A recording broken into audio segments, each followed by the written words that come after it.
hari abantu bake muri sinema yo ku isi babasha guhuza ibintu bitatu bikomeye icyarimwe: imbaraga z'umubiri, impano y'ubuhanzi n'umutima w'ubwiyoroshye. Mu gihugu cy'Ubuhinde havutse umusore wagize izina ryamubereye umwambaro w'intsinzi, TIGER Shroff. Uyu ni umwe mu bakinnyi ba filimi batamenyereye mu buryo busanzwe. Mu gihe abandi bakoresha stunt doubles kugira ngo bakore ibikorwa biremereye, we yahisemo kubikora ubwe ndetse agashyira ubuzima bwe mu kaga inshuro nyinshi kugira ngo agaragaze ko impano nyayo y'umukinnyi ari ukwizera icyo ushoboye. Ariko inyuma y'ayo majwi y'intsinzi n'imitima y'abafana hari indi nkuru abantu benshi batigeze bamenya, inkuru y'umwana wakuranye inzozi agahura n'imbogamizi nyinshi ariko akazihindura intambwe zimujyana hejuru. Ni inkuru y'umusore wakuriye mu muryango w'abahanzi ariko akifuza gukora ikindi kintu kidasanzwe, guhindura uko abantu babonaga filimi z'ikorwa rya action muri Bollywood. Uyu nta wundi rero ni TIGER Shroff, umuntu wubatse izina rye atari ku bushobozi bw'ababyeyi be ahubwo ku bikorwa by'ubuhanzi, imyitozo n'imbaraga z'umutima zidacogora. Ndikwizera Janvier Gadi nk'ibisanzwe guhaye ikaze mu rugo rugendwa rwa World Today, guhaye ikaze kandi mu isi nzima y'ibikorwa bya sinema Bollywood, Hollywood ndetse na Nollywood. Turatangiye, dutangiranye n'ingingo ya mbere: amavu n'amavuko bya TIGER Shroff. Ubundi amazina ye ni Jai Hamanti Shroff. Yavukiye mu mujyi wa Mumbai mu Buhinde, avuga ku itariki ya 2 Werurwe 1990. Yavukiye mu muryango uzwi cyane muri sinema y'Abahinde. Papa we ni Jack Shroff, umwe mu bakinnyi b'ikirangirire muri Bollywood, naho nyina yitwa Ayesha Duty, akaba yari umuproducer n'umukinnyi wa filimi wahoze akora muri sinema y'Abahinde. Gukurira mu muryango w'abahanzi ntabwo byamuhaye umutekano gusa, ahubwo byanamubereye isoko y'igitutu gikomeye. Nyamara rero nubwo abantu benshi batekerezaga ko umwana w'umukinnyi wa filimi uzwi azahita asohoka mu nzira nziza y'itangazamakuru, kuri TIGER Shroff byari ukundi. Izina Tiger ryaturutse ku izina ry'akabyiniro nickname yahawe akiri umwana, kuko yakundaga gukubagana, gufata ibintu akabikandisha amenyo cyangwa akabyitwaramo nk'intare ntoya. Uko yagendaga akura, izina rye ryahindutse ikimenyetso cy'ubutwari, imbaraga n'ubwirinzi. Mu buzima bwe bwo mu bwana, Tiger yari umwana wicisha bugufi, udakunda kuvuga cyane ariko akagaragaza imbaraga n'uruhare rudasanzwe mu mikino n'imyitozo. Yize mu ishuri rya American School of Bombay, aho yakundaga cyane amasomo ajyanye n'imyitozo ngororamubiri n'imbyino kurusha andi masomo yose. Nyamara rero nubwo abandi bana barotaga kuzaba abakinnyi ba sinema cyangwa abahanzi, we yari afite izindi nzozi: guhinduka umwami w'imyitozo n'imbaraga, akazaba umuntu ushobora guhuza umubiri n'umuziki, intsinzi n'umutuzo. Uburyo yatojwe imbaraga z'umubiri nibwo bwamuhinduriye ubuzima. Akiri muto, TIGER Shroff yatangiye gukurikirana imyitozo ya martial arts, by'umwihariko taekwondo, aho yaje guhabwa impamyabumenyi ya black belt ya 5 cyangwa se umukandara wa 5 nyine, ikimenyetso cy'inararibonye n'umwihariko mu gukora ibikorwa bya gisirikare n'ubwirinzi. Ibi byatumye mu myaka ye yo mu mashuri yisumbuye amenyekana nk'umusore ukunda gukora imyitozo cyane kurusha abandi bose. Ku rundi ruhande, umuryango we wose waramushyigikiraga cyane, kuko papa we Jack Shroff yakundaga kumubwira amagambo amukomeza, amwigisha ko ubutwari atari ukuboneka muri filimi gusa, ahubwo ari nuko witwara mu buzima bwa buri munsi. Naho nyina Ayesha yamutoje kumenya gucunga igihe, kumenya kwiyubaha no gukunda Imana, ibintu byamubereye urufatiro rukomeye mu buzima bwe bw'akazi. Uretse ibyo ngibyo byose twavuze, TIGER Shroff afite mushiki we witwa Krishna Shroff, bafitanye ubucuti bukomeye cyane. Nubwo uyu mushiki watinjira muri sinema nka musaza we, Krishna niwe bafatanyije kubaka uruganda rwa Matrix Fight Night cyangwa se MFN, rwafashije urubyiruko rwinshi rw'Abahinde mu myitozo ya mixed martial arts. Mu buryo bw'ukuri rero, amateka y'ivuka rya TIGER Shroff ni inkuru y'umwana wavutse afite amahirwe ariko agahitamo gukora cyane kugira ngo yerekane ko intsinzi atari impano y'umuryango, ahubwo ko ari ubushake bw'umutima. Nubwo yakuriye mu mwanya w'icyubahiro, ntabwo yigeze ahagarika gukora, ahubwo yitangiye gukora ku buryo yagira izina rye, izina abantu bose bazajya bibuka nk'umusore wubatse inzira ye mu buryo bwe bwite. Twerekeze ku ngingo ya kabiri, turebere hamwe urugendo rwo kwinjira muri sinema n'ukuntu yigaragaje muri filimi Hello Panty.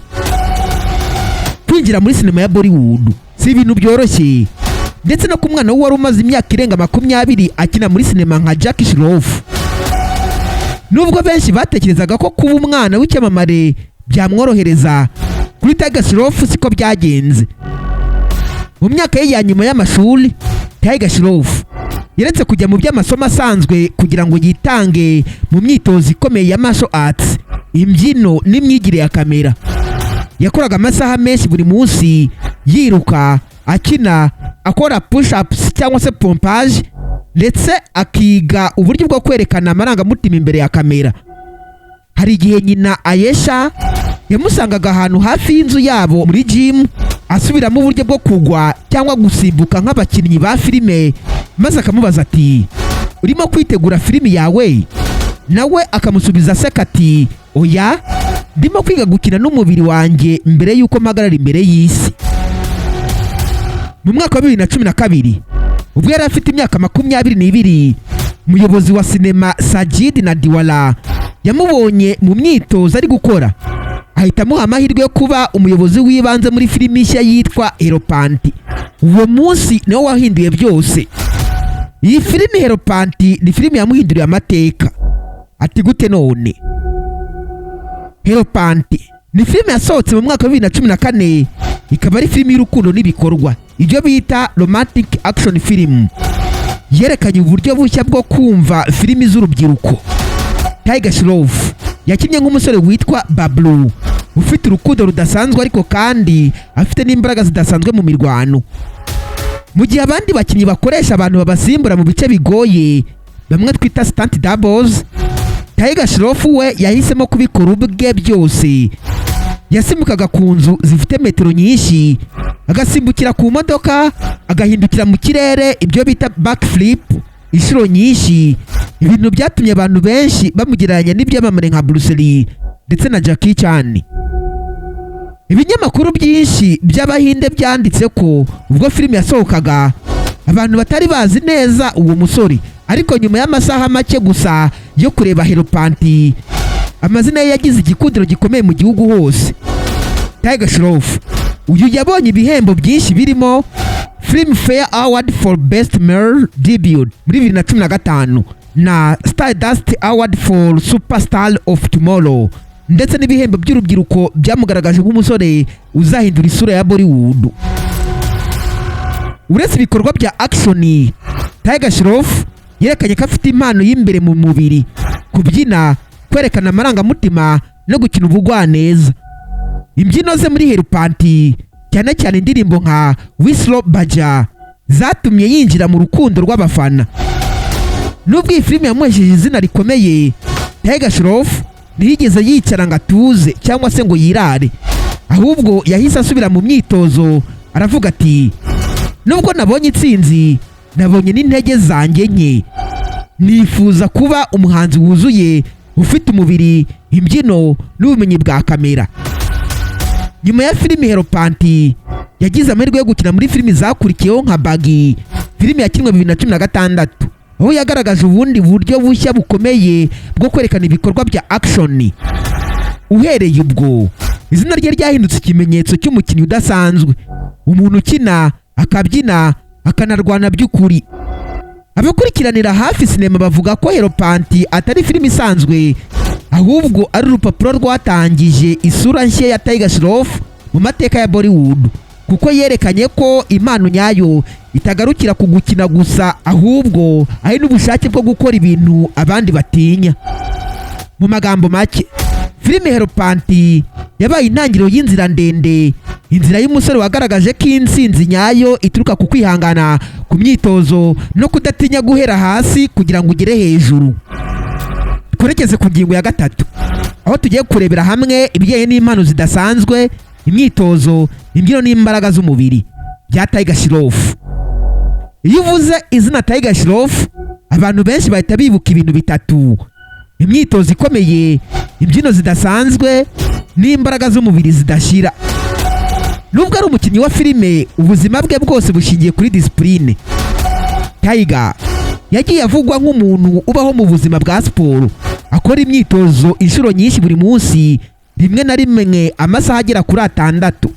Akora ibintu byihariye nka acrobatic, gusimbuka no gukora flip mu kirere, weight training, gukoresha ibikoresho by'uburemere, calisthenics, n'ibijyanye n'imyitozo y'imbaraga y'umubiri gusa, ndetse n'imyitozo y'umwuka n'ubwitonzi, bimwe bita yoga. TIGER Shroff ubwe yavuze ko yatakoze imyitozo yumva nta mahoro afite. Mu magambo ye bwite yagize ati, umubiri wanjye ni inzu yanjye, iyo ntawitayeho mba numva asa nk'uwatakaje ikintu cy'ingenzi mu buzima. Imyitozo ye yatumye atandukana n'abandi bakinnyi benshi ba Bollywood, kuko we yigaragazaga nk'umuntu uhuza ibikorwa bya martial arts, kubyina no gukina mu buryo bwuzuye, imbyino n'ubuhanga mu kwiyerekana. Uretse imbaraga, TIGER Shroff afite impano ikomeye yo kubyina. Abafana be benshi bamugeranya na Michael Jackson kubera uko akoresha amaguru, amaboko n'umubiri wose mu buryo bworoheje ariko buhambaye. Imbyino ze zaje kuba kimwe mu bimenyetso byamuhaye igikundiro gikomeye, cyane cyane mu ndirimbo ziri muri filimi nka Baaghi, War na Student of the Year 2. Uyu musore rero akunda cyane imyizerere y'ukwemera kwa Shiva, akaba akora amasengesho n'imyitozo y'ubutwari buri wa mbere. Ibi byose byatumye agaragara nk'umuntu udakina gusa, ahubwo ufite n'ubuzima bushingiye ku ndangagaciro n'imyitwarire ikomeye, bigatuma benshi bamubona nk'icyitegererezo cy'urubyiruko. Mu ncamake, TIGER Shroff si umukinnyi wa filimi gusa, ahubwo ari n'umuntu wiyubakiye ku mbaraga, imyitozo n'ubushishozi, akerekana ko kugira impano bidahagije, ahubwo bisaba guhora uyitoza no kuyubaha. Twerekeze ku ngingo ya 4.